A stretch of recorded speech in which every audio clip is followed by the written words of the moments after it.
नमस्कार दोस्तों, स्वागत है आप सभी का आपके अपने YouTube चैनल प्रेम एकेडमी पर, जहां सफलता ही हमारा लक्ष्य है। दोस्तों, आज आपको वीडियो का थंबनेल देखकर पता लग गया होगा कि हम लोग किस बारे में डिस्कस करने वाले हैं। आज हम लोग डिस्कस करेंगे प्राचीन भारत के इतिहास को, जिसमें हम लोग पढ़ेंगे जैन साहित्य और जैन धर्म के इतिहास तथा उद्भव के बारे में। ठीक है, उसी के साथ साथ हम लोग कई सारी चीज़ों पर चर्चा करेंगे, जैसे जैन धर्म से परिचय, हम उसका उद्भव कैसे हुआ। उसी के साथ साथ हम लोग देखेंगे जो जैन धर्म के प्रथम तीर्थंकर थे, ये 23वें तीर्थंकर थे पार्श्वनाथ, क्योंकि ये सबसे महत्वपूर्ण तीर्थंकर माने जाते हैं जैन धर्म के। इनके विषय में कुछ चर्चा करेंगे। उससे पहले हम लोग देखेंगे जैन धर्म का उद्भव कैसे हुआ, कैसे ऋषभ देव ने जैन धर्म को बनाया। फिर हम चर्चा करेंगे 24 तीर्थंकरों की। उसके बाद बात करेंगे महावीर स्वामी की जैन जीवनी की। ठीक है, और उसी के बाद हम लोग डिस्कस करेंगे कि कैसे जैन धर्म में दो समुदाय बन गए या दो संप्रदाय बन गए, जिनको श्वेतांबर और दिगंबर कहा गया। और उसी के साथ साथ हम लोग आखिरी में देखेंगे कि कौन कौन सी जैन परिषदें और किसके किसके काल में कहाँ कहाँ पर हुई थी। तो आज की वीडियो को दोस्तों शुरू करेंगे। अगर आप लोग चैनल पर नए हैं और वीडियो पहली बार देख रहे हैं तो आपसे विनती है कि चैनल को सब्सक्राइब जरूर कर लीजिएगा और वीडियो को लाइक और शेयर ज़रूर कर दीजिएगा, क्योंकि अगर वीडियो का कंटेंट आपको अच्छा लगा हो तो प्लीज़ वीडियो को शेयर कर दीजिएगा और चैनल को सब्सक्राइब ज़रूर कर लीजिएगा। ये आपसे मेरा खासा निवेदन है, क्योंकि अगर चैनल पर सब्सक्राइबर्स बढ़ेंगे तो मेरा भी थोड़ा सा उत्साह बढ़ेगा कि मैं आपके लिए और अच्छे से अच्छा कंटेंट लेकर आ सकूं। दोस्तों, ये सब चीज़ें बनाने में काफ़ी समय लगता है, काफ़ी ज़्यादा मेहनत करनी होती है, तब आपके सामने एक जो है ये लेक्चर तैयार होकर आ पाता है। तो चलिए दोस्तों, आज की वीडियो को शुरू करेंगे। ज़्यादा बातें नहीं करते हैं, अपने वीडियो को शुरू करें। उससे पहले मैं आपको जैन धर्म के जो है परिचय के बारे में बता देता हूँ, उद्भव के कारण बता देता हूँ। तो देखिए दोस्तों, जैन धर्म के उद्भव के कई सारे कारण हो सकते हैं। पहली बात तो ये कि जैन धर्म जो है, मैंने आपको जब बुद्ध धर्म के बारे में बताया था कि मैंने आपको बताया था जो ऋग्वैदिक काल था उसमें जो वर्ण व्यवस्था थी उसी के खिलाफ जो है ये सारी चीज़ें, जो जितने भी नए 62 संप्रदाय जो बने उस समय में, वो उसी का नतीजा था। जो जटिलता थी, धार्मिक जटिलता के कारण ही इन समुदायों का उदय हुआ, जिसके उपरांत जो है इसमें दो धर्म जो बहुत ही तेज़ी से निखर कर आए। वो थे, पहला था बौद्ध धर्म, जिसको हम लोग पहले वीडियो में डिस्कस कर चुके हैं, और दूसरा था हमारा जैन धर्म, जिसको हम लोग आज डिस्कस करने वाले हैं। तो जो अब बात करते हैं जैन धर्म की, तो आप लोग ये बात तो समझ गए होंगे कि आखिर जो जैन धर्म का जो उद्भव और विकास का कारण है वो सेम वही है जो बौद्ध धर्म के उद्भव और विकास का कारण था, क्योंकि ये दोनों धर्म एक ही साथ लगभग जो है उपजे थे, इनका उद्भव एक ही साथ लगभग हुआ था। ठीक है, तो दोस्तों आज हम बात करेंगे पहली बात तो जैन धर्म से परिचय और उसके उद्भव के कारण। देखिए, जैन जो धर्म है वो श्रवण परंपरा से निकला है। आप लोग यहाँ पर पहली लाइन देख सकते हैं, जैन धर्म जो है वो श्रवण परंपरा से निकला हुआ है। ठीक है, और इसके प्रवर्तक जो हैं वो 24 तीर्थंकर हैं। 24 तीर्थंकरों के बारे में बताऊंगा, जिसके पहले तीर्थंकर थे आपके ऋषभ देव, और 23वें तीर्थंकर थे आपके पार्श्वनाथ, और 24वें तीर्थंकर थे आपके महावीर स्वामी। और ऐसा माना जाता है कि जो जैन धर्म के वास्तविक संस्थापक थे वो महावीर स्वामी ही थे। वास्तविक संस्थापक कौन बताया गया है? महावीर स्वामी को ही माना गया है। तो जिनको ऋषभ देव कहा जाता है, ऋषभ देव जो थे, जिनको आदिनाथ के नाम से भी जाना जाता है, तथा अंतिम जो तीर्थंकर महावीर स्वामी है, इसके पहले जो तीर्थंकर थे वो कौन थे? ऋषभ देव। और जो अंतिम तीर्थंकर, जिनको 24वां तीर्थंकर हैं जो, वो कौन थे? महावीर स्वामी हैं। ठीक, देखिए पहली बात तो जैन धर्म के बारे में जैन लोगों का जो मानना है कि जो जो जैन धर्म के सबसे महत्वपूर्ण जो धार्मिक गुरु थे वो महावीर स्वामी थे, जो 24वें गुरु थे। ठीक है, लेकिन ऐसा कहा जाए कि यदि देखा जाए जैन धर्म के उद्भव के संबंध में, तो ऋषभ देव जो है वो क्या थे? पहले तीर्थंकर थे, जो ईसा पूर्व लगभग 9वीं शताब्दी से संबंध रखते थे। किसी 9वीं शताब्दी से संबंध रखते थे ऋषभ देव, जो अयोध्या के निवासी थे। ठीक, दूसरी बात, अब देखें कि यहाँ पर बात हो रही है, जब 9वीं शताब्दी के थे और अयोध्या बसा आपका लगभग वही 500 ईसा पूर्व में, 9वीं शताब्दी में, और अयोध्या बसा आपका 500 ईसा पूर्व में ही बसा था। तो 15वीं सदी तक क्या हुआ कि अधिकांश तीर्थंकरों का जन्म जो था वो पूर्वी उत्तर प्रदेश में हुआ, और उनका जो निर्वाण स्थल था पटना बिहार के कुछ हिस्सों में जाता है। लेकिन इनकी जो ऐतिहासिकता है जैन धर्म की या जैन धर्म के तीर्थंकरों की, वो बेहद ही संदिग्ध है।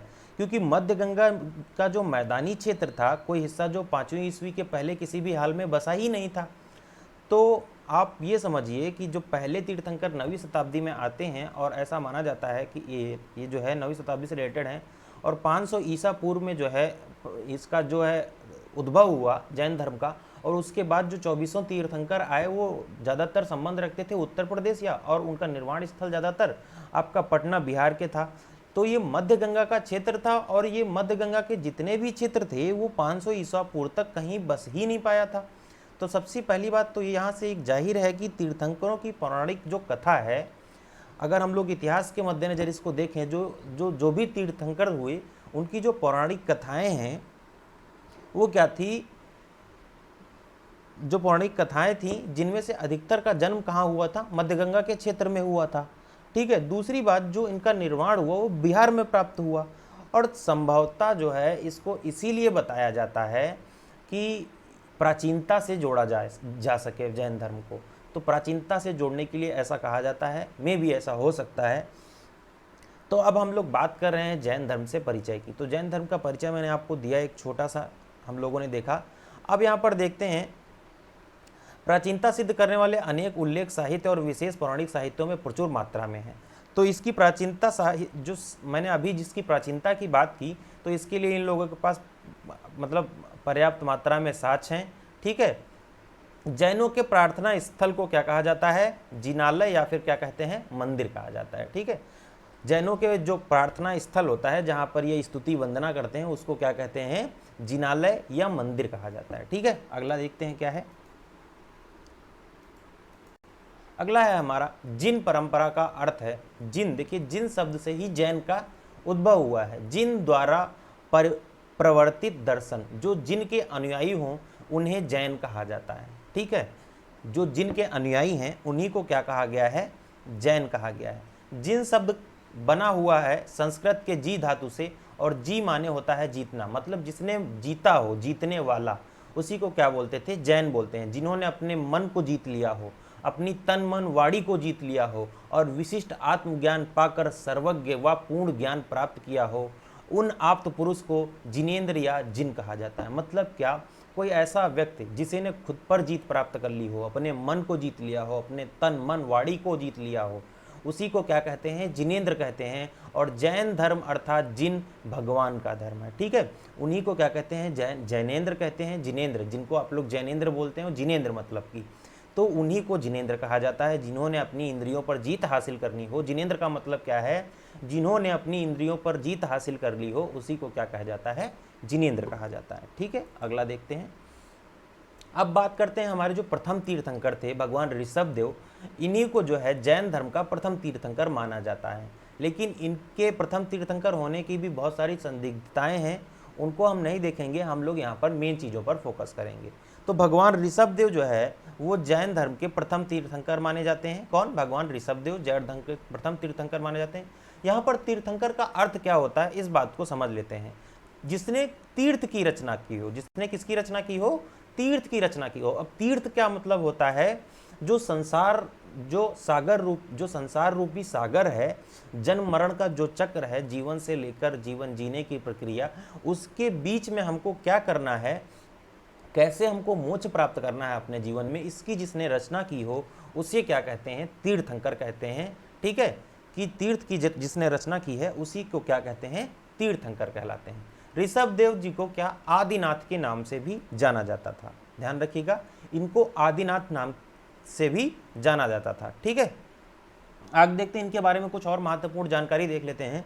इनको अन्य नामों से जाना जाता था, कौन कौन से, आदित्यनाथ या फिर ऋषभनाथ या फिर वृषभनाथ। देखिए इनका जो चिन्ह है, देखिए जो भी 24 तीर्थंकर हुए हैं जैन धर्म में, उनका कुछ ना कुछ चिन्ह है, हर एक का कोई ना कोई चिन्ह है। तो इनका जो चिन्ह है वो क्या है, वृषभ। इनका चिन्ह क्या है, वृषभ। इनका चिन्ह है वृषभ, जिसको बोलते हैं क्या, बैल, वृषभ। ठीक है। जिसको बोलते हैं क्या, बैल।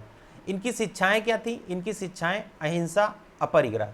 अहिंसा का मतलब होता है हिंसा ना करना और अपरिग्रह का मतलब होता है ग्रह त्याग करना, ग्रह त्याग करना, ग्रह त्याग करना। ठीक है।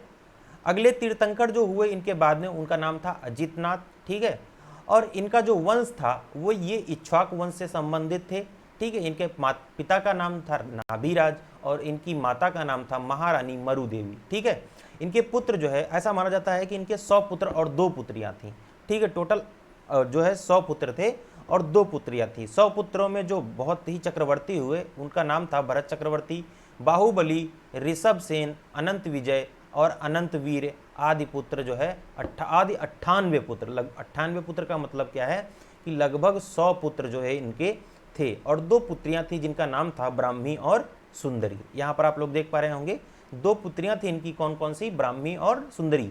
बाहुबली पे तो आप लोग देखिए जो है मूवी भी बन गई, बाहुबली पे तो एक मूवी भी बन गई, वो उसको पता नहीं कहाँ कहाँ से जोड़ दिया माहिष्मती और बाहुबली और दुनियादारी से, ठीक है। तो इनका जो जन्म स्थान था वो था क्या, अयोध्या। इनका जो जन्म स्थान था वो था अयोध्या। अगला देख लेते हैं हमारा क्या है। अगला है हमारा 24 तीर्थंकरों की जानकारी, ठीक है। 24 तीर्थंकरों की जानकारी तो मैंने आपको बताया, पहले तीर्थंकर ऋषभदेव और इनके बाद की तीर्थंकर जो थे वो कौन थे, अजितनाथ। देखिए इसमें 2 तीर्थंकर तो ये बहुत महत्वपूर्ण है और ये दोनों तीर्थंकर परीक्षा की दृष्टि से हमारे बहुत महत्वपूर्ण है, क्योंकि इनके बारे में एग्जाम में पूछा जाता रहता है, ठीक है। ऐसा माना जाता है कि इन 24 तीर्थंकरों में जो मल्लीनाथ जी थे वो महिला थी। मल्लीनाथ जो थी वो क्या थी, महिला तीर्थंकर थी, ठीक है, महिला तीर्थंकर थी। अब पार्श्वनाथ के अगर जन्म की बात करें तो ये कहाँ के थे, ये थे बनारस के। ये कहाँ के थे, आपके बनारस के, ठीक है। ये कहाँ से थे, बनारस के। और महावीर स्वामी की बात करें तो ये कहाँ से थे, वैशाली कुंडल ग्राम से, वैशाली कुंडल ग्राम से, ठीक है। तो ये तो बात हो गई 24 तीर्थंकरों की जानकारी, जिसमें आप लोग देख पा रहे होंगे संभवनाथ, अभिनंदन जी, ठीक है। ऐसे ही और भी चंद्र प्रभु जी, सुविधानाथ जी, शीतलनाथ जी, ठीक है, श्रेयांसनाथ, वासुपूज्य जी, विमलनाथ जी, अनंतनाथ जी, धर्मनाथ जी, शांतिनाथ जी, कुंथुनाथ जी, अमरनाथ जी, मल्लीनाथ जी, मुनिश्रुवत जी, नमीनाथ जी, अरिष्टनेमी। अरिष्टनेमी की भी देखिए कई सारी इंपॉर्टेंट चीज़ें हैं, मैं वो आपको डिस्कस करूंगा इसमें आगे चलकर। तो ये जो 24 तीर्थंकर थे, 24 तीर्थंकरों के बारे में मैंने आपको यहाँ पर बताया कि ये जो 24 तीर्थंकरों की लिस्ट है आपके सामने है। तो इसी में जो महत्वपूर्ण जो तीर्थंकर थे जैसे कि ऋषभदेव, इसको आप लोग इंपॉर्टेंट मार्क कर सकते हैं, इंपॉर्टेंट मार्क कर सकते हैं। ऋषभदेव के बारे में आपसे एग्जाम में पूछा जाएगा और पूछा जाता है आपसे पार्श्वनाथ के बारे में। और जो सबसे इंपॉर्टेंट पार्ट रहता है आपका, जो वेरी इंपॉर्टेंट कर सकते हैं हम लोग इसको, इसमें सबसे ज़्यादा पूछा जाता है जैन धर्म से, तो वो पूछा जाता है महावीर के संबंध में, ठीक है।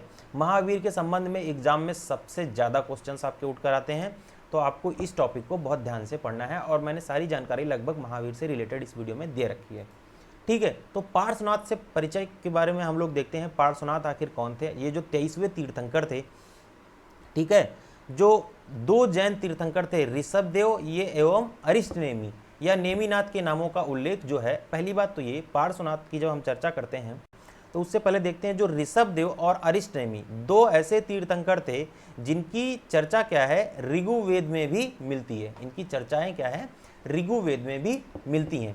और जो अरिष्टनेमी है इनको माना गया है कि ये भगवान श्री कृष्ण के क्या थे, निकट संबंधी थे। जो अरिष्टनेमी थे, जो ऋषभदेव के बाद के तीर्थंकर थे, इनको ऐसा माना जाता है कि ये जो क्या थे कि भगवान श्री कृष्ण के बहुत ही निकट संबंधी इनको माना जाता है। तो चलिए इनके गृहस्थ जीवन की बात कर लेते हैं। ये भी इक्ष्वाकु वंश से संबंध रखते थे। इनके पिता का नाम था राजा अश्वसेन और इनकी माता का नाम था रानी वामा देवी, ठीक है।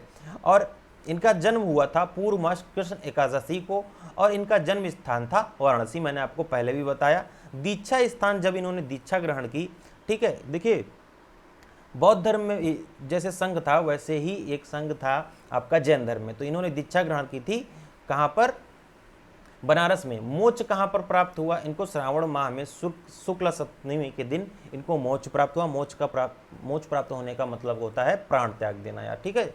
मोक्ष स्थान था समेत शिखर, ये आपका पड़ता है झारखंड में, ठीक है। कहाँ पर पड़ता है, झारखंड में, ये पड़ता है आपका झारखंड में, ठीक है। ये कहाँ पड़ता है आपका, झारखंड में। अब क्या हुआ कि जो पार्श्वनाथ थे, पार्श्वनाथ ने भी जो है जीवन में ज्ञान की प्राप्ति के लिए क्या किया, गृह त्याग किया। ठीक है, इनका निर्वाण स्थल जो है वो कहाँ था, पार्श्वनाथ पहाड़ी के नाम से अब जाना जाता है समेत शिखर को। और ये कहाँ पड़ती है, बिहार से लेकर के झारखंड तक। कहाँ से कहाँ तक, बिहार से लेकर के झारखंड तक। ठीक है, तो ये बात हो गई यहाँ तक इतनी। अब हम लोग देख लेते हैं एक चीज़ और, इसमें इनके संबंध में और भी जानकारी। जो इनके दार्शनिक विचार थे, जो पार्श्वनाथ के जो दार्शनिक विचार थे उनके बारे में देख लेते हैं। चातुर्यान के नाम से जो है इनके विचारों को जाना जाता है, जिसमें है पहला है आपका अमृषा। अमृषा का अर्थ होता है झूठ ना बोलना। अमृषा का अर्थ होता है झूठ नहीं बोलना। मतलब इन्होंने 4 नियम बनाए। ठीक है, मतलब लोगों को उसको फॉलो करना है और उसको फॉलो करके क्या हो सकता है कि मोक्ष की प्राप्ति की जा सकती है। ठीक है, तो इन्होंने क्या कहा कि अमृषा यानी कि झूठ नहीं बोलना चाहिए। अहिंसा यानी कि क्या, हिंसा नहीं करनी चाहिए। हमको जीवों पर क्या करना चाहिए, दया करनी चाहिए। ठीक, अस्तेय का अर्थ होता है चोरी नहीं करनी चाहिए। मतलब हमको चोरी नहीं करनी चाहिए जीवन में। अपरिग्रह का मतलब होता है संपत्ति का संचय नहीं करना चाहिए। संपत्ति के संचय में क्या होता है, आदमी बौखला जाता है, तो वो बौखलाहट नहीं लानी है अपने अंदर। संपत्ति का संचय नहीं करना है। बैलेंस्ड जीवन जीने की जो है सारी तरकीबें जो है जैन धर्म और बौद्ध धर्म में बताई गई हैं। आप इस बात को नोट कर लीजिए। अब जो ये 4 चातुर्यान थे, इन्हीं में महावीर स्वामी ने एक और जो है जोड़ दिया, उसका नाम था ब्रह्मचर्य। उसका नाम क्या था, ब्रह्मचर्य। ठीक, अब ये जब 4 में एक और जुड़ गया, तब इन्हीं को क्या कहा ना जाने लगा, पंच महाव्रत। पंच महाव्रत, इन्हीं को नाम क्या दिया गया, पंच महाव्रत। ठीक है, इनको नाम क्या दिया गया, पंच महाव्रत। ठीक है, अब देखते हैं महावीर स्वामी के बारे में जितनी भी जानकारी हम लोग हासिल कर सकते हैं वो हम लोग हासिल करेंगे। एक चीज आप लोग पीछे वाली इसमें देखिए। ठीक है,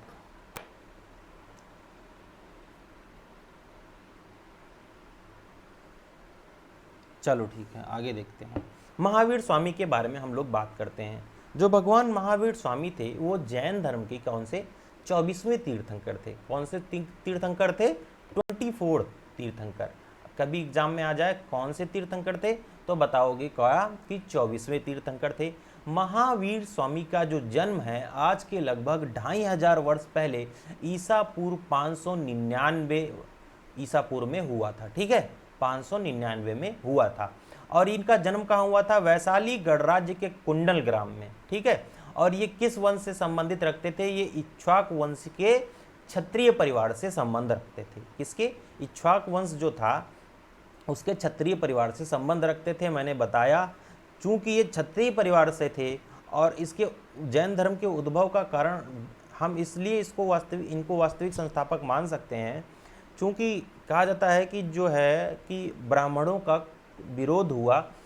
क्षत्रियों के अंदर भी असंतोष था, उन लोगों ने भी विरोध किया। वैश्यों के अंदर भी ब्राह्मणों के वर्चस्व को लेकर असंतोष था, उन्होंने भी विरोध किया। जो कृषि समुदाय था उसने भी विरोध किया। जो नगरीय जनता थी उसने भी क्या किया, ब्राह्मणों के इस ठोस रीति रिवाज का या फिर उनके जातिगत वर्चस्व का या जन्मजात उच्चता का जो है जन्मजात उच्चता का विरोध किया और उसी के फलस्वरूप इन धर्मों का उदय हुआ। ठीक है, 30 वर्ष की आयु में महावीर स्वामी ने क्या किया, गृह त्याग कर दिया। 30 वर्ष की आयु में संसार से विरक्त होकर राज वैभव त्याग दिया। राज वैभव त्यागने का मतलब होता है राजपाट छोड़ दिया। मतलब देखिए इनके क्षत्रिय, इनके जो फादर थे वो क्या थे, क्षत्रिय परिवार, क्षत्रिय सरदार जो कबीला था उसके सरदार थे। ठीक है, उसके राजा थे। तो उन्होंने जो जो अपना जो राजाओं वाला जीवन था उसको क्या किया, त्याग दिया। और क्या किया, संन्यास धारण कर आत्म कल्याण के पथ पर निकल गए। क्या किया, पूरा घर बार छोड़ करके, सारे राजशाही चीज़ें छोड़ करके, मतलब एक अच्छा जीवन छोड़ करके, जो सुख सुविधाओं से भरा जीवन था उसको छोड़ करके उन्होंने क्या किया, संन्यास अपना लिया और अपना घर छोड़कर 30 वर्ष की आयु में महावीर स्वामी मोक्ष की तलाश में निकल पड़े। ठीक है, 12 वर्षों की कठिन तपस्या के बाद ने उन्हें केवल ज्ञान, केवल ज्ञान का मतलब ये देखिए कि थोड़ा सा यहाँ पर टाइपिंग मिस्टेक हो गया है, इसको ऐसे लिखेंगे केवल ज्ञान। केवल ज्ञान से तात्पर्य ये होता है सर्वोच्च ज्ञान। कैवल्य ज्ञान का मतलब होता है सर्वोच्च ज्ञान। अब महावीर स्वामी को ये ज्ञान प्राप्त कहाँ हुआ था? तो महावीर स्वामी को ये ज्ञान प्राप्त हुआ था झिम्बका गांव, जो रिजुपालिका नदी के तट पर पड़ता है आपका। ठीक है, कौन से केवल ज्ञान कहाँ पर प्राप्त हुआ था? यहाँ पर आपको मैं एक चीज और बता दूं, ये हुआ था आपका झिम्बका गांव, झिम्बका गांव। और ये कहाँ पड़ता है आपका? रिजुपालिका,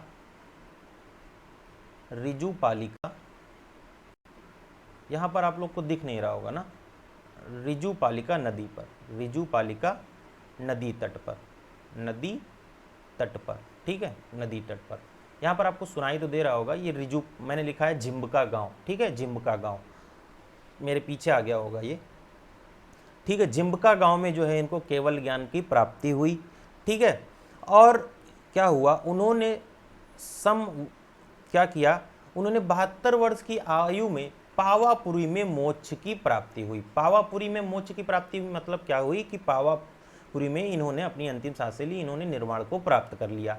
ठीक है, इस दौरान महावीर स्वामी के कई अनुयायी भी बसे, जिनमें से उस समय के प्रमुख राजा, जो अब देखते हैं यहाँ पर, जैसे आपके कौन, चंद्रगुप्त मौर्य, राजा बिंबिसार, कुड़िक और चेटक जो थे वो क्या थे, इनके अनुयायियों में शामिल थे। ठीक है, जैसे कौन कौन से राजा, बिंबिसार, कुड़िक, चेटक, ये सब इनके समकालीन थे और इनके क्या थे, जैन धर्म में शामिल थे। जैन समाज द्वारा महावीर स्वामी के जन्म दिवस को किस रूप में मनाया जाता है? महावीर जयंती के रूप में मनाया जाता है। और उनके मोक्ष दिवस को दीपावली के रूप में लोग क्या करते हैं, धूमधाम से मनाते हैं। तो महावीर स्वामी की बात कर रहे हैं हम लोग। अब देखते हैं महावीर स्वामी को अन्य नामों से भी जाना जाता है। किन किन नामों से जाना जाता है ये हम लोग देख लेते हैं। तो इनको वीर, अतिवीर, वर्धमान, सन्मति और निग्रंथ। निग्रंथ इनको क्यों कहा जाता है? जो लोग क्या करते हैं, कपड़े नहीं पहनते हैं, उनको क्या कहा जाता है, निग्रंथ कहा जाता है। उनको क्या कहा जाता है, निग्रंथ कहा जाता है। ठीक, वस्त्र नहीं पहनने के कारण। ठीक, और इनको किस नाम से जाना जाता है? एक नाम और है जीन। जीन का मतलब होता है इंद्रियों को जीतने वाला, जिन जिसको बोलते हैं, जिन, सॉरी ये माफ कीजिएगा, यहाँ पर इसका मतलब होता है जिन। जिन का मतलब क्या होता है? जिसने इंद्रियों पर जीत हासिल की हो। ठीक है, तो इनको जिन भी कहा जाता है। ठीक है, शिक्षाएं, इन्होंने शिक्षाएं कौन कौन सी दी? अहिंसा, अपरिग्रह, अनेकांतवाद। ठीक, अनेकांतवाद के बारे में और अभी एकेश्वरवाद के बारे में या सयादवाद के बारे में हम लोग चर्चा करेंगे। ठीक है, इसके आगे इनके पूर्व तीर्थंकर कौन थे? पूर्व तीर्थंकर पार्श्वनाथ थे। पार्श्वनाथ के बारे में हम लोगों ने डिस्कस किया अच्छे से। और ये किस वंश से संबंध रखते थे? ये इक्ष्वाक वंश के राजा थे, ये राजा के पुत्र थे। इनके पिता का नाम क्या था? राजा सिद्धार्थ। और इनकी माता का नाम क्या था? त्रिशला। जो इनकी माता का नाम क्या था? त्रिशला, जो चेटक की बहन थी, लिच्छवी वंश से जो संबंधित रखते थे। ये कौन थी? ये राजा चेटक की बहन थी, राजा चेटक की बहन थी। और ये किस राज्य से संबंधित थी? लिच्छवी की राजकुमारी थी, लिच्छवी की राजकुमारी। ठीक, लिच्छवी की राजकुमारी थी। ठीक, लिच्छवी की राजकुमारी थी। इनका जन्म स्थान जो था वो था क्या? कुंडलग्राम, वैशाली के निकट में ये जगह पड़ती है आपकी। ठीक, इनका मोक्ष जो प्राप्त हुआ, यहाँ पर मैंने समय का भी जिक्र किया है, कार्तिक कृष्ण अमावस्या के दिन जो है इनको मोक्ष प्राप्त हुआ। इनका मोक्ष स्थान था पावापुरी। जिला कौन सा था? नालंदा। और नालंदा जिला कहाँ पड़ता है आपका? बिहार में। तो ये थी जो है आपकी पूरी जानकारी। यहाँ पर मैंने कैवल्य शब्द के बारे में बताया है। कैवल्य शब्द का होता है सर्वोच्च ज्ञान। ठीक है, ये कहाँ पर प्राप्त हुआ था इनको? झिम्बका गांव, रिजुपालिका नदी तट पर। ठीक है, इनके प्रथम जो शिष्य थे उनका नाम क्या था? जमाली। इनके प्रथम जो शिष्य थे उनका नाम था जमाली। और ये इनके दामाद थे। इनकी पुत्री का नाम क्या था? यहाँ पर मैं अगर आपसे पूछूं तो इनकी पुत्री का नाम था प्रियदर्शिनी। प्रियदर्शिनी, जिसको इन्होंने श्रीलंका में जैन धर्म का प्रसार करने के लिए भेजा था। ठीक है, जैन धर्म का प्रसार करने के लिए कहाँ पर भेजा था इसको? श्रीलंका भेजा था। ठीक है, इनकी प्रथम शिष्या का नाम क्या था? इनकी प्रथम शिष्या का नाम था चंदना। ठीक है, इनकी प्रथम शिष्या का नाम क्या था? चंदना। आगे देखते हैं जैन धर्म के कार्यों के बारे में हम लोग बात करते हैं। देखिए, जैन धर्म के कार्यों का मतलब क्या है कि जैन जो होंगे, जो जैनी लोग होंगे, उनको किन किन चीज़ों का पालन करना है उसके बारे में यहाँ पर मैं चर्चा करूँगा। पहली बात तो ये है कि पंच महाव्रत का पालन करना है। पंच महाव्रत का पालन करना है। तो पंच महाव्रत कौन कौन से थे आपके? अमृतसा, कौन सा था? अमृसा। अमृसा का मतलब क्या था? झूठ नहीं बोलना। दूसरा क्या था? अहिंसा। दूसरा क्या था आपका? अहिंसा। तीसरा क्या था आपका? अस्तेय। तीसरा कौन सा था? अस्तेय। चौथा था अपरिग्रह। अपरिग्रह। और पांचवा था आपका कौन सा? ब्रह्मचर्य। पांचवा था आपका ब्रह्मचर्य। ब्रह्मचर्य, ठीक। तो ये पांच आपके पंच महाव्रत का भी पालन करना था। अपरिग्रह का मतलब था क्या? संपत्ति संचय नहीं करनी है। अहिंसा का मतलब क्या है? हिंसा नहीं करनी है। अस्तेय का मतलब था चोरी नहीं करनी है। और ब्रह्मचर्य का मतलब था कि पूरा जीवन अविवाहित रहना है। ठीक है, पूरा जीवन क्या करना है? अविवाहित रहना है।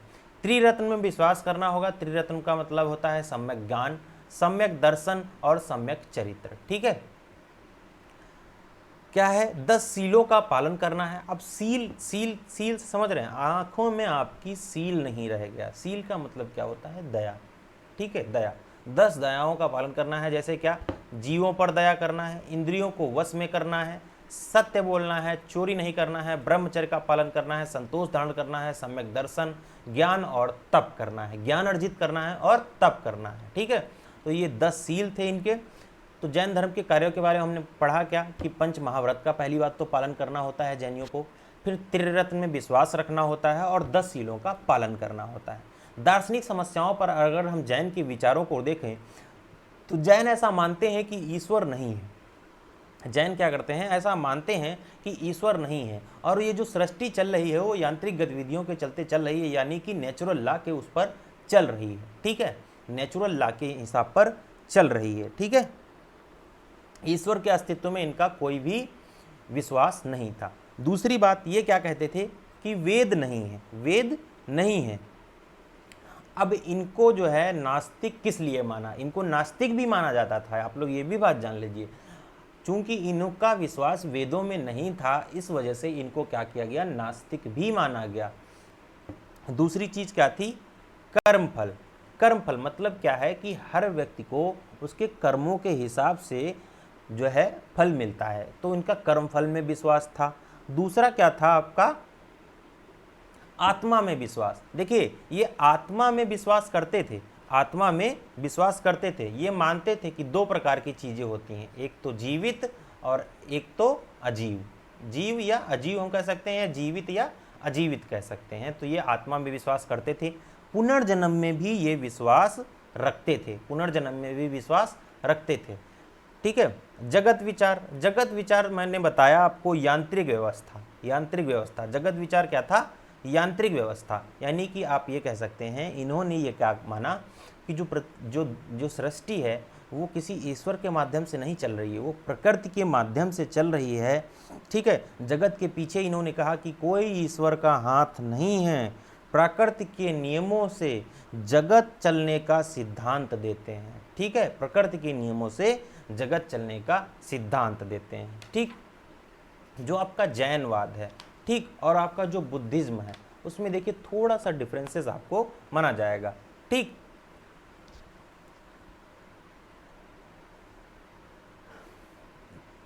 अब बात करते हैं अगला क्या है इसमें आपका? बंधन और मोक्ष। देखिए 2 चीजें होती हैं, बंधन और मोक्ष 2 टाइप का होते हैं। ये भावबंध और आपका होता है द्रव्यबंध। भावबंध और कौन सा? द्रव्यबंध। जैनी बंधन और मोक्ष में क्या करते हैं? विश्वास करते हैं। क्या मानते हैं? जैन धर्म का कहना है कि प्रत्येक जीव बंधन की अवस्था में आता है। प्रत्येक जीव क्या होता है? वह बंधन की अवस्था में आता है।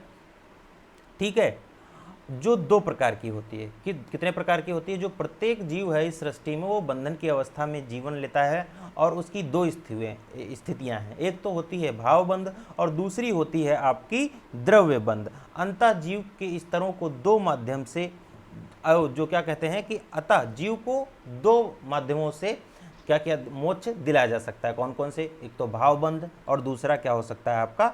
द्रव्यबंध। ठीक है, जिसे जैनी लोग क्या कहते हैं? निर्जरा कहते हैं। जिसको क्या कहते हैं? मोक्ष दिलाने की प्रक्रिया को क्या कहते हैं? निर्जरा कहते हैं। क्या कहते हैं? निर्जरा कहते हैं। ठीक है, अब बात करते हैं अनेकांतवाद एवं स्यायवाद, स्यातवाद। ठीक है, स्यादवाद के बारे में। अनेकांतवाद और स्यादवाद के बारे में बात करते हैं। तो देखिए, जो जैन धर्म है वो दो चीज़ों पर विश्वास करता है। पहला तो अनेकांतवाद जो तत्वमीमांसीय है, और दूसरा है स्यादवाद जो प्राण मीमांसीय है। ठीक है, जो प्राण मीमांसीय है। अब अनेकांतवाद जो जैनियों का तत्वमीमांसीय सिद्धांत है, इसके अनुसार क्या करते हैं, जैनी यह मानते हैं कि विश्व में अनंत वस्तुएं हैं। क्या करते हैं, तत्वमीमांसीय की मैं बात कर रहा हूँ। जैनियों का मानना है कि विश्व में क्या है, अनंत वस्तुएं हैं, तथा प्रत्येक वस्तु के क्या है, अनंत धर्म है। प्रत्येक वस्तु के अनंत धर्म है। तो इससे एक बात स्पष्ट हो जाती है कि जैनी जो थे वो बहुलतावाद में भी क्या रखते थे, विश्वास रखते थे। अब बात करते हैं प्राण मीमांसा की। प्राण मीमांसा से क्या तात्पर्य है, जो स्यादवाद है, स्यादवाद क्या अनेकांतवाद का ही क्या है, ज्ञान मीमांसा है। ठीक है, प्राण मीमांसीय वर्णन है, इसके तहत यह माना जाता है कि सत्य निरपेक्ष नहीं होता है। इसके तहत क्या मानते हैं जैनी लोग, कहते हैं कि सत्य निरपेक्ष नहीं होता है बल्कि सापेक्ष होता है। क्या कहते हैं, निरपेक्ष नहीं होता है सत्य, बल्कि क्या होता है, सापेक्ष होता है। प्रत्येक काल एवं स्थान, टाइम एंड स्पेस में दृष्टिकोण भिन्नता के अनुसार सत्य के अलग अलग रूप हो सकते हैं, ऐसा जो है जैनियों का मानना था। ठीक, तो अनेकांतवाद और स्यादवाद के बारे में भी हमने बात की। हम बात करते हैं दिगंबर और किसकी, श्वेतांबर की। किसकी बात करते हैं, दिगंबर और श्वेतांबर की। तो देखिए दोस्तों, दिगंबर और जो श्वेतांबर की बात करें तो यहाँ पर जैन धर्म की हम प्रसार की बात करते हैं। उससे पहले तो जैन धर्म की दिव्य शिक्षा के प्रसार के लिए महावीर ने अपने अनुयायियों के लिए ऐसी व्यवस्था बनाई थी कि जो है महिला और पुरुष दोनों मिलकर जैन धर्म का प्रसार कर सकते थे। ठीक है, लेकिन चूंकि जैन धर्म जो है वो ब्राह्मणवाद से बहुत ज़्यादा हट के नहीं था, तो इसके समर्थक भी बहुत ज़्यादा संख्या में नहीं थे। ऐसा माना जाता है कि लगभग 14,000 ही जो है इसके समर्थक थे उस काल में। लेकिन अभी भी देखा जाए, अगर वर्तमान में देखा जाए, जिस तरीके से बुद्ध धर्म का प्रचार उस समय में हुआ था पूरे एशिया में, उस समय से जैन धर्म का प्रसार नहीं हो पाया था उस समय एशिया में। लेकिन अब इस समय अगर देखा जाए तो जैन धर्म के मानने वाले लोग बहुत ज़्यादा हैं अभी भी। चाहे आप मध्य प्रदेश के क्षेत्र को देख लीजिए, चाहे राजस्थान के क्षेत्र को देख लीजिए। ठीक है, तो ऐसे ही कई सारी जगहें हैं जहाँ पर जैनियों की संख्या अभी भी खूब अच्छे मात्रा में है। ठीक है, श्वेतांबर दिगंबर की भी हम लोग बात करते हैं। अभी पहले हम लिख देखते हैं जैन धर्म के प्रसार के संबंध में। तो जैन धर्म का प्रसार देखिए कि ऐसा था कि अब जैन धर्म का प्रसार देखिए भारत के दोनों छोरों पर हुआ। एक तो उत्तरी भारत में भी हुआ, दक्षिणी भारत में हुआ। दक्षिणी भारत में क्या था, जैन धर्म का ज़्यादा प्रसार हुआ, क्योंकि वहाँ जो ब्राह्मणवाद की नींव थी वो थोड़ा सा कमज़ोर थी। वो थोड़ा सा क्या थी, कमज़ोर थी। अब मैं उसको थोड़ा सा अलग रिलेटेड चीज़ें जोड़कर देखूंगा तो उसमें मुझे कई सारे रिजल्ट मिल जाएंगे, लेकिन अभी मुझे वो देखने की ज़रूरत नहीं है। ठीक है, ठीक। अब जब भारत के आप इस हिस्से पे जाएंगे, इस वाले हिस्से पे जाएंगे, तो इधर आपका आता है कर्नाटक, केरल, और यहाँ पर आपका राज किसका था, चंद्रगुप्त मौर्य का। और वो शासन कब का था, 322 से लगभग कितना था, 322 से 298 के मध्य में चंद्रगुप्त मौर्य ने भी जैन धर्म का प्रसार किया। जैन धर्म का प्रसार किया, इसका मतलब क्या है कि जो चंद्रगुप्त मौर्य था वो जैन धर्म का ही फॉलोवर था, जैन धर्म का ही फॉलोवर था। अब इसके बाद क्या हुआ कि जैन धर्म के इस महावीर स्वामी की जब मृत्यु हो गई, उसके बाद क्या हुआ, महावीर स्वामी की जब मृत्यु के 200 वर्षों बाद क्या हुआ कि मगध में एक बहुत भयंकर अकाल पड़ा। मगध में क्या हुआ, बहुत भयंकर अकाल पड़ा। यह अकाल जो था वो लगभग कितने वर्षों तक चला, लगभग चला 12 वर्षों तक, 12 वर्षों तक। तो दो नेतृत्वकर्ता थे जैन धर्म में, कौन थे, स्थूलभद्र और भद्रबाहु, स्थूलभद्र और भद्रबाहु। तो जब ये अकाल चल रहा था तो कुछ जैनी भद्रबाहु की जो है मार्गदर्शन में दक्षिणी भारत चले गए, और कुछ जो है वो उत्तरी भारत में ही रह गए स्थूलभद्र के नेतृत्व में। कुछ अरसों बाद जब ये महान अकाल समाप्त हुआ, तो जो भद्रबाहु के नेतृत्व में जो जैन लोग दक्षिण भारत चले गए थे, वो वापस से जो है उत्तर भारत आए, और फिर उन्होंने ये आरोप लगाया कि जो जैनी लोग जो स्थूलभद्र के जो नेतृत्व में उत्तर भारत में रह रहे थे, उन्होंने पूरी तरीके से क्या किया है कि अकाल के दौरान में जो जैन धर्म के जो नियम हैं, जो कानून हैं, उनका पालन सही से नहीं किया है। और यही मतभेद बना दो संप्रदायों का बंटने का, श्वेतांबर और दिगंबर। तो इसके चलते क्या हुआ कि एक जैन परिषद बुलाई गई, जिसका जो है विरोध कर दिया भद्रबाहु नेतृत्व वाले जैनियों ने। ठीक है, तो इसी से क्या हुआ, अब ये जो पहली आपकी जो जैन परिषद हुई थी, उसी में क्या हुआ कि श्वेतांबर और दिगंबर नाम के दो पंथ बन गए जैन में। ठीक है, तो श्वेतांबर उनको कहा जाता था जो श्वेत वस्त्र धारण करते थे, और जो श्वेतांबर पहली बात तो उनको कहा गया जो उत्तर भारत में ही रहे, जो अकाल के दौरान जो है दक्षिण भारत नहीं गए, और दिगंबर उनको कहा जाता था जो अकाल के दौरान मूव करके दक्षिण भारत चले गए थे। तो जो दिगंबर थे वो क्या करते थे, नग्न रहते थे। देखिए, दिगंबर क्या करते थे, मोक्ष के लिए नग्नत्व को मुख्य बताया था। क्या बताया था, नग्नत्व को मुख्य बताया था, मतलब आप नग्न रह सकते हैं। यहाँ पर आप लोग इस फोटो में देख रहे होंगे, तो ये दिगंबर है, ये नग्नत्व के उसमें है, और श्वेतांबर का मतलब है इन्होंने व्हाइट कलर के कपड़े पहने हैं। ठीक है, व्हाइट कलर के। तो जो श्वेतांबर थे वो क्या करते थे, सफेद वस्त्र धारण करते थे। ठीक है, तो ये तो बात हो गई श्वेतांबर और दिगंबर की। अब बात करते हैं जैन परिषदों के बारे में। जैन परिषदों का मतलब है जैन संगतियाँ। ठीक है, तो प्रथम जो जैन संगति हुई थी उसके बारे में हम लोग बात करते हैं। तो प्रथम जैन संगति का जो आयोजन हुआ था वो 300 ईसा पूर्व में हुआ था। कब हुआ था, लगभग 300 ईसा पूर्व में हुआ था। यह चंद्रगुप्त मौर्य के काल में हुई थी। पहली बात तो ये कि चंद्रगुप्त मौर्य के काल में हुई थी। इसका स्थान जो था वो पाटलिपुत्र में प्रथम जैन संगति हुई थी। पाटलिपुत्र में इसका जो है पहली बार हुई थी, और इसके अध्यक्ष थे स्थूलभद्र। तो स्थूलभद्र ने ही जो है ये बैठक बुलाई थी, जिसका बहिष्कार कर दिया था किसके, जो भद्रबाहु के नेतृत्व में जैनी थे, उन्होंने इसका बहिष्कार कर दिया था।